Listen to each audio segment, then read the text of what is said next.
What is up, everybody? Josie up here with you. First show ever of Rad Parenting. Anea, my host. Anea, how are you? I am so happy to be here. I'm psyched that we're finally doing this. Yes. And for all of you that are tuning in for the first time, let's just get this straight. Anea is the expert and I'm not. That's our tagline. I'm the dad. Between us, how many kids do we have? Four that we know of. Four that we know of. Oh, and also, I think it's important, Anea, that we let everyone know we're not married. Right. But we are married. Yeah, so we're both married, but to other people. How many years have you been married? married? Each other. 10. 10 years. I've been married. I think I'm coming up on like 21 years. Wow. So Yeah. between the two of us, we've got 4 kids and like 30 plus years of marriage. And you know what? That's impressive. I'm not going to declare that we're experts because we're not, but I feel that we have enough history of parenting. I have an 11-year-old boy. Mm-hmm. I have a 14-year-old daughter who just started high school. And I have a 19-year-old daughter and a 7-year-old daughter, which is like getting to do it over a second time and get the things right that I didn't get right. One of the best things that I loved when we met each other was the fact that your daughter, 5 years older than mine. So you've gone through certain parts of the ride that it's like an amusement park. I feel like I'm just getting to a couple of the loops that you've already went through. So you're on the other side with the 19-year-old. And then with my son, I'm going to be going through that ride again. So it's nice kind of having your perspective on that. When we started talking about doing Rad Parenting, the thing that really brought us together, and I felt like this would be the best thing for our show, is the book that you wrote. Author. I love this. See, like right there you guys go. Expert. I have not written a book. But I do have 2 kids, so I have to read a lot of books. 9 ways we're screwing up our girls and how we can stop. First of all, I love the title. Thank you. How'd you come up with that title? Kind of a mouthful. My publisher had a little to do with that. Okay. And some of the people on my team just saying, like, how do we get people's attention and also make it clear the we is really important in that. And I think it's really important in our show, too, because although I have a certain expertise because of the gazillion hours I put into, research and the work that I do, no child comes into the world with a guidebook. And so we're all figuring it out. And every child is different. So as much expertise as I can bring to the table and my personal experience and your personal experience, it's a we thing. We're all figuring it out together and just sharing what we learn as we go. And when you say my personal experience, the personal experience I have is, I'll be honest, it's my first time. And I recently had this conversation with my daughter. We were talking about something, and it wasn't an argument. It was just, I had to say to her, hey, it's my first time being a dad to a teenager. Yep. And I said to her, and it's your first time being a teenager, so if we can just both meet in the middle and realize I'm trying to figure it out, and I'll realize you're trying to figure it out. And when I said that to her, she was like, okay, I get it. Totally. You just gave each other permission to be human. Exactly. Welcome to the world. And it just takes not all of the pressure off, but I think that when we set ourselves up to be beyond human, perfect, make our kids think that we're perfect, we never make mistakes. First of all, we're doomed to fail. And second of all, we don't give them permission to make mistakes and learn from them as we go and work together in this relationship. Yeah. And when you and I were also talking about doing a show like this, I use the idea of, I feel as parents, we all have a toolbox before our children are born. And that toolbox of parenting tools are given to us from our parents. That's right. Now, I'm not going to talk bad about my parents because my parents had the toolbox they had. Yeah. Your parents had the toolbox they had. This show's not about, being upset about that or the way things, might have went down back then, because now we have an opportunity to end certain types of behavior that we didn't like while we were growing up. Whether it's, sometimes I yell too much. Well, you know what? You can stop that so your kid doesn't yell. I've had to learn that. I think it was Maya Angelou that said, when you learn better, do better. That's what we're talking about here. It's like, as we, our parents did the best that they could, our generation have learned new ways of being conscious of what our children's development is and how we can do better. And so we're going to do better.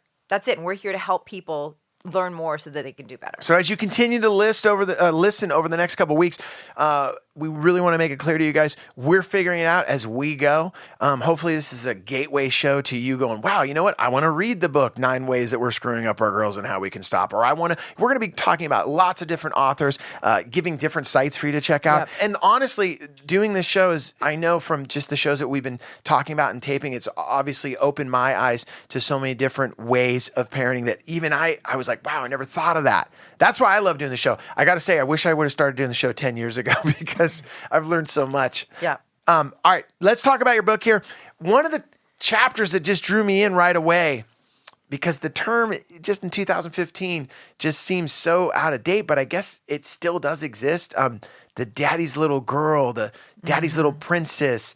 you need a man's help so much. And I know with my daughter, in the world that she's in is, I want to protect her, but I also want her to learn the skills to protect herself. There it is. So, okay, let's just dive into that topic. How does that topic still survive in today's world? Is it just because as a man we're just conditioned that we have to take care of women? Yeah, it's really deeply ingrained. And I think, one of the things I learned, and part of the purpose or the reason that I wrote the book, is because I kept seeing things that were really hidden in plain sight. So there's so much a part of our cultural fabric that boys are raised in a certain way to see themselves as, the heroes and the protectors and, probably carrying way more than they ever should on their own shoulders. And we're telling girls that they're damsels in distress, that they're inferior, that they are to rely on men for their safety, to provide, resources and so on and so forth.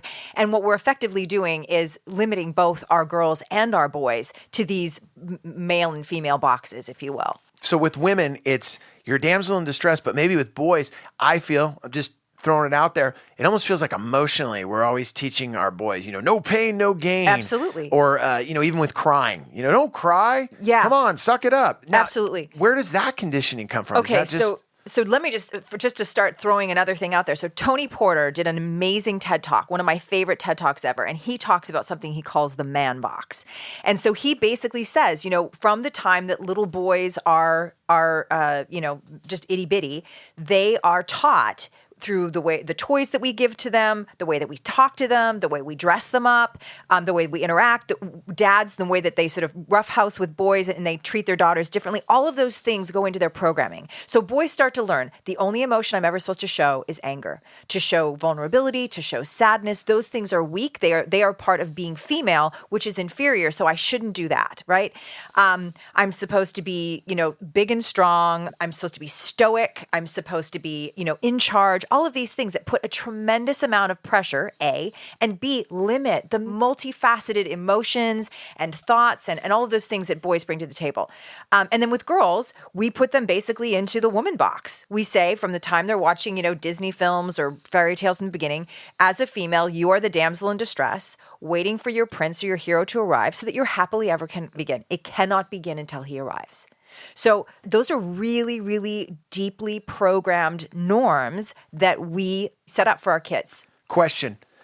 You got little kids, you're listening to this show, you're like, I love Cinderella. Mm-hmm. I love Snow White. We're going to Disneyland. Like, I never realized it until I actually went to Disneyland that all those stereotypes that you're telling me about right now, you don't realize that until you go there and you're like, wow, that's right in front of me. Or even with the movies you're talking about. How, as a parent, though, do we not watch those movies? I mean, what are your thoughts on that? How do you sit down and enjoy those Disney classics without that stereotype going through? So I would say you don't. So you're saying don't even watch them? Yeah, I am. Wow. But here's the good news. Is now we have some extraordinary women behind the scenes who are writing really great alternatives. So Brave, amazing, literally turns upside down every one of those traditional norms. So instead of Merida being this damsel in distress, she wants to be out riding a horse, shooting her bow and arrow. She has no need to be married to someone. She uses her brain to figure out how she's going to be in charge of herself. And ultimately, she's the hero at the end of the movie. So what you're saying is right from the beginning, right now, not something down the road you're talking to your daughter at 12 or 13. You're saying at an early age, oh my gosh, already start introducing these films, literature that doesn't put women in a place where they need a man's help at all times, and that instead of a man helping them as a person, but saving them. Yes. So that just ends, because that's what you're saying. That's where the circle can end of perpetuating this theory that women need men's help at all times. Totally. And The Paper Bag Princess is one of my favorite books. I give it to every family that has a new baby girl because it's just it turns that upside down. And so when she's given a different story at this really, impressionable age, when she's learning, like about 3 years old is when kids start to realize, if they're boys or they're girls and kind of what that means. And girls are looking to mommy for their guidance and boys are looking to daddy. If we're surrounding them with stories to help that sort of imprint or that programming that says, oh no, like you're not limited to being a damsel, or you're not limited to having to be the hero and always saving the day. You get to be a whole human being with a bit of both. Then we're setting our children up to have the potential to be whole, happy, healthy human beings who can really tap into all that they are. This podcast is brought to you by The Answer Company, Thomson Reuters. From disruptive technology to regulatory complexity, your professional world becomes harder to navigate every day. It's why the need for trusted answers is greater than ever. Make confident business decisions with Thomson Reuters Solutions, powered by Reuters News. Get the intelligence, technology, and human expertise you need to find trusted answers at TR.com. Do you ever feel that you do not have enough time in the day to do what you're supposed to get done? You know, you're going to work, you're maybe trying to hit the gym, but you forgot that, oh, I got to pick so-and-so up from daycare. Oh, I got to get my dad over to his doctor's appointment. Oh, I wanted to pick up the house before I left. Wow, check it out. How am I going to get everything done? Well, I'm going to tell you right now. Go to care.com. Care.com. Care.com is the world's largest digital marketplace for finding and managing family care. That is right. Family care needs can be unpredictable. You got sick kids. You need someone to stay home. Man, both parents are out there trying to make a living. Your kids get sick. Oh, who's going to stay home? Who's going to miss out on that cash? Now you go to care.com and they'll have someone for you that can look after your kids. Don't stress your life away. Seriously, most working parents worry about their kids every minute of the day. You're more at ease and more focused when you know your kids or your parents or even your pets are well cared for. Best part is this, care.com provides access to a variety of background check options you can purchase to help make sure that you're making the best hiring decision. That's my favorite part right there. They're letting you know there's a million different things for you to check out on the background check options so you know who's going to be there with your kids or with your parents or with your pet taking care of the situation. Care.com. Check it out now. If you go to care.com right now, you ready for this? To save 30% off care.com premium membership, visit care.com/rad parenting when you subscribe, and you're going to get 30% off. Like I said, the world's moving a million miles an hour. You just want to take care of your kids and all the responsibilities. Let care.com help. Yeah. And I also feel that a job as a father, and I realize this with my daughter, is as much as I want to protect her, I can protect her by educating her on the fact that she can take care of herself. Absolutely. Obviously, I'm not just sending her out into the world without any tools. Yes. And I know down the road we'll do a show on self-defense and stuff like that. But one of the things that I've also realized is that if I let her know at an early age that she can protect herself and that she can be confident. Also, I feel like it's real important that the mother has reached that potential. And I noticed in your book, you mentioned that. You said, hey, you know what? As a mother, you got to reach your full potential so that your daughter sees that. Can you kind of go into that? Absolutely. So what I say about moms, so where we talk about, daddy being aware of this daddy's little girl parenting, you can love your daughter without making her feel like you have to take care of everything and she's not capable of solving a problem for herself. With mom, it's really important that, like I always say to moms, embody the woman you want your daughter to become, which does not mean like, well, if you're a doctor, expect your daughter to become a doctor or a stay-at-home mom. It's so much different than that. It's saying, I'm going to demonstrate that I have confidence, that I have personal agency, that I have a voice. So my husband's not making all the decisions. My husband's not the only person who's ever going to drive the car, as a most base example. We're going to share that. We're going to work as partners. I love the fact you said that your husband, the husband and the dad isn't supposed to drive the car, because I never drive because my wife's like, you're the worst driver. So my kid, all right, I love that. Yeah. So yeah. It's such a literal example. Like it really is so like literally being in the driver's seat. And I see so many couples that if mom and dad are together, it's the default that dad's going to be the driver. He's steering the ship. What? How about, and not even like, oh, I'm the captain and you're the first mate. No. We are co-steering this ship. Okay, and the kids need to hear that. Now, when you say co-steering the ship, I'm going to use that as the analogy, and I'll use the driving thing. I know just in my neighborhood, sometimes when we're leaving the neighborhood to go to wherever we're going, and other neighbors see that my wife is driving, and they I'm think you got a DUI. No, they don't. No, they don't think that. But I do see that look of like, why isn't the man driving? Yes. And that stereotype of like, I should be driving the car, not my wife. Yep. Now, how in the world that we live in, everything that you're talking about here, I mean, it's nice to believe that this could happen, but I mean, the world is so male dominant, and it's such behind closed doors still. Just it's a man's world. How do we tackle that? And do you have any step? I know you already mentioned like early on the movies, the literature, but can we, like, how do you do more of it in this day and age? Okay, so first of all, it definitely How do we expect our starts at home. daughters to expect to reach their full potential? Right. I guess the question would be in such a male man world. Right. So there's 9 chapters to help you cover all the ground in this book. But I think that the shorter answer is it starts at home because she looks to her parents more than anyone else on the planet. And later it'll become she'll be more focused on her peers and she'll be spending time at their place. But in those first really formative years, what she sees her parents demonstrate will become her point of reference. That'll be her norm. That'll be her familiar. And so in her later years, as she starts to create relationships with other girls and with boys, that's going to be her default wiring. It's not going to feel right if a boy speaks to her disrespectfully if she's never seen her father speak disrespectfully to her mother. She's going to be like, wait a minute, something's wrong with this. This isn't how boys are supposed to speak to girls.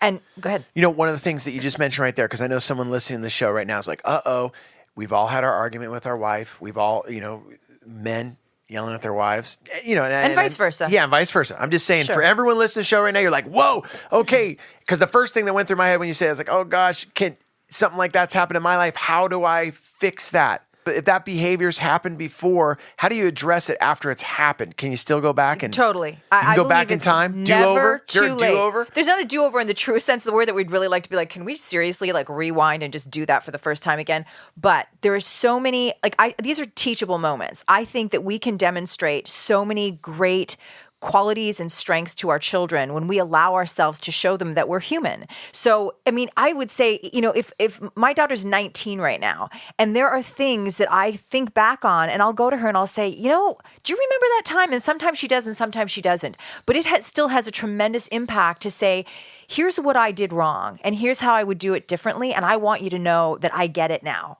And I'm sorry if that had a negative impact. And what that's going to teach her is mom is human. It's okay to make mistakes. Taking responsibility for those mistakes is super powerful. It's not something to be ashamed of. And so then it gives her permission to do all those things as a human being. The one thing you just said right there is mom's human. I feel like once we have kids, I don't know if you've ever felt this way, that I felt like I had to be such the perfect dad. Mm-hmm. And sometimes I still feel I got to be perfect. I got to be this for my daughter. I got to be this for my son. I got to be perfect. And I remember when I first had our kids, one of the dads that I met that was older than me, he said, you know what, man, all I'll tell you is this, don't try to be perfect. Mm-hmm. I didn't know what he meant by that until you start making a mistake and you're like, now what do I do? And I guess what you're saying is it's okay to acknowledge those mistakes. Show your kid that you're human. Mm-hmm. I want to go to the next. So you were saying with male-dominated world. So it's so important that we model as parents, modeling. One of the key words in any parenting book I've ever read, that we're modeling our behavior as far as how we get angry, how we talk to one another. And when I say talk to one another, mom and dad, how their relationship is, and also how important that is for our sons and daughters, what you're saying, how they will have their relationships with men and women in their lives. Absolutely. So what we're really learning right now is that, remember at the beginning when I said that circle that maybe we didn't like when we were kids, is this really like one of the first things as parents that we can really have our children learn how to have relationships with people by? It's really our modeling between our husbands and wife. How does that work though? Like say for someone that's listening right now that's divorced, mom and dad don't live together. Yep. Still important. Super, in fact, really, really, really, really important. And I think this is what people forget. So first of all, I'm not one of those people that thinks, never get divorced. That's totally going to screw up your kids. Because I have worked with more adult men and women who will say to me, if my parents just would have gotten divorced, we would have had a healthier, happier environment. So let me just go on record as saying that. That being said, I think that it's really important to, even when you're separated, the way that a girl hears her father speak about her mom, first and foremost, whether they're together or not, and then about women in general, is going to shape the way that dad's the prototype male. So it's going to influence the way that she expects to be spoken to, the way she expects to be treated. And by the same token, like if we're simultaneously working on what she's seeing in the media, which is another big source of information for her, if we're aware of that and we're calling it out, so it doesn't mean completely shut her off all access to media, but if you're sitting there watching with her, you call it out. If you see something that's just like, whoa, like that is not cool that he's speaking to her that way. Yeah. then she's going to recognize that there's something that's not okay. What I noticed a lot with those Disney shows, and I'll just jaunt off for 1 second, just how it drives me crazy, is like everyone is just so rude to each other on those shows. It's like there's this whole energy of like mom and dad are stupid, and the kids talk to mom and dad like they're stupid. And I always tell my kids, I'm like, hey, you know what? If you're going to watch that show, I just want you to know like that the way they're speaking to their parents it's TV land, because that's just not cool. Like, would you want someone to talk to you like that? I got to ask you this question. Okay. So the way I am with my daughter, I understand is how if I want her treated, I'll treat her the way I speak to my wife, so that men will treat her that way, and she'll understand that. She won't get in a relationship where it's abusive because she sees me yelling at her mother. Okay. Right. And I understand now we already tackled got in the argument in front of mom. Things were said that weren't cool, and you repair the rupture. Yep. Because you say, look, you know what, mom and I got in a fight. That wasn't cool. Okay. Question though. When I take her to her friend's house, I always get out of the car and go around, open the door for her. And she walks up to her friend's house and I walk with her. Mm-hmm. Okay. And whenever I pick her up, a lot of parents, they do this thing where they just text, I'm out front, and then suddenly the kid just walks out the front door. Whenever I come to pick her up, I always park the car and walk up and knock on the door. Drives my daughter crazy, but I always say, you know what? If a guy was dating my daughter, he better get out of the car and walk up to the front door. It texts, I'm out front. I'll show up and get in his car. Right. Like, you know what I'm saying? And then we spend an evening together. Now, see how I slid into that old school mentality? Wow, yeah. Is that bad? Is that cool? Here's the thing. Intention is everything. And so when, and this is not, it's been something that's been talked about in feminist circles and, like men opening doors for women and so on and so forth. There is a difference as a man between seeing women as these incredible beings that are largely responsible for the continuation of our species and therefore should be treated with respect, with love, with appreciation. And so if a way of showing appreciation, respect for your wife or your girlfriend or your daughter is to open the door for her, car door or whatever, great. And let her know that that's what it's about, as opposed to, I think you're too helpless to open the door for yourself. And this is part of feeding into this oh, they're weaker, then no, don't do it. And try to make it really clear if you're going to do it, or if you're doing it for your wife, why you're doing it. So she hears that. I think your mom is amazing. I think that women should be treated with the reverence, because they're so awesome. I love that. Women are awesome, because you know what? Everyone listening to this show, if it wasn't for a woman, you wouldn't be here today. True. Right? True that. There you go. Hey, I had a good time. Mm-hmm. It's our first show. Wow. It's called Rad Parenting. And when we say rad parenting, we don't mean we're rad parents. We mean radical parenting. Yeah, like a whole new approach. Absolutely. Anea came up with that. I came up with the word rad because as you listen to the show, I'll say, that's rad. That's just a part of my life. I say the words rad and dude and stoked way too much, because that's what happens when you only read Thrasher magazine and been involved in music. But I love having you in here. If you want... really quick, just a reminder, today we talked about Tony Porter. He has a TED Talk about the men in this box. Yep. Go and check that out, The Man Box. Also, you need to check out Anea's book, 9 Ways We're Screwing Up Our Girls and How We Can Stop. And we're going to make it really simple. We're going to give away, how many copies? You want to give away 2? Sure. Okay, all you have to do is follow us on Twitter, Rad Parenting Show. We're on Twitter, Rad, R-A-D, Parenting Show on Twitter. Everyone follow us. It'll also let you know when we have shows, when Anea's going out and doing speaking engagements. When I'm learning how to talk, we'll do that. No, when I go out and do stand-up, and also whenever we launch a new show, and we're gonna pick 2 winners, and we'll even send you the book. Like, that's how cool it is. 9 Ways We're Screwing Up Our Girls and How We Can Stop. And anyone else who wants, you can just go to Amazon, which is what everyone does now to get a book. There you go, and you can get it there. It's available, and we'll give 2 away today.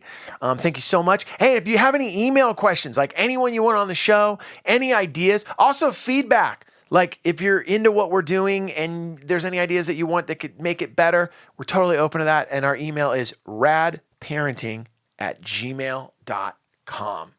Nice. Anea, that was good. Yeah. All right. We'll be back next week. Thanks so much for checking out Rad Parenting. And you can go to radparenting.com too to check out our website. All right. Thanks. We'll be back. Can't wait. Can you? I can't wait.